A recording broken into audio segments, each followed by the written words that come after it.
Molakalmuru operation Sindoor ಯಶಸ್ವಿ ಹಿನ್ನೆಲೆಯಲ್ಲಿ ಬುಧವಾರ ಬೃಹತ್ ತಿರಂಗ ಯಾತ್ರೆ ನಡೆಯಿತು. ರಾಜಕೀಯ ಮುಖಂಡರ ಜತೆ ಮಠಾಧೀಶರು, ಸಾರ್ವಜನಿಕರು, ಶಾಲಾ ಮಕ್ಕಳು ಹಾಗೂ ವಾದ್ಯಮೇಳ, ಕಲಾ ತಂಡಗಳು ಪಾಲ್ಗೊಂಡಿದ್ದರಿಂದ ವೈಶಿಷ್ಟ್ಯಪೂರ್ಣವೆನಿಸಿತು. ಪಟ್ಟಣದ ನುಕೆ ಮಲೆ ಸಿದ್ದೇಶ್ವರ ಸ್ವಾಮಿ ದೇವಸ್ಥಾನದ ಮುಖ್ಯ ರಸ್ತೆಯ ಮೂಲಕ ಪಟ್ಟಣದ ಮುನ್ಸಿಪಾಲಿಟಿವರೆಗೂ ಯಾತ್ರೆ ನಡೆಯಿತು. ವಿದ್ಯಾರ್ಥಿಗಳು 200 ಮೀಟರ್ ಉದ್ದದ ತಿರಂಗ ಹಿಡಿದು ಸಾಗಿದರು. ಪಾಲ್ಗೊಂಡವರೆಲ್ಲರೂ ಧ್ವಜ ಹಿಡಿದಿದ್ದರು. ಸಾರೋಟಿನಲ್ಲಿ ಭಾರತ ಮಾತೆಯ ಭಾವಚಿತ್ರ ಇಡಲಾಗಿತ್ತು.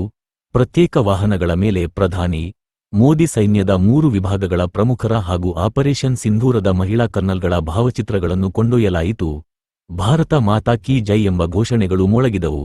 ಧ್ವನಿವರ್ಧಕದಲ್ಲಿ ದೇಶಭಕ್ತಿ ಗೀತೆಗಳನ್ನು ಹಾಡಲಾಯಿತು. ಈ ಸಂದರ್ಭದಲ್ಲಿ ಮಾಜಿ ಶಾಸಕ ತಿಪ್ಪೇಸ್ವಾಮಿ, ಸಿದ್ದನಕೋಟೆಯ ಬಸವಲಿಂಗ ಸ್ವಾಮೀಜಿ, ಪಿಎಂ ಮಂಜುನಾಥ್, ಬಿಜೆಪಿ ಮುಖಂಡರು, ಪಟ್ಟಣ ಪಂಚಾಯತಿ ಸದಸ್ಯರು, ಸಾರ್ವಜನಿಕರು, ಶಾಲಾ ಮಕ್ಕಳು ಇದ್ದರು.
Yeah.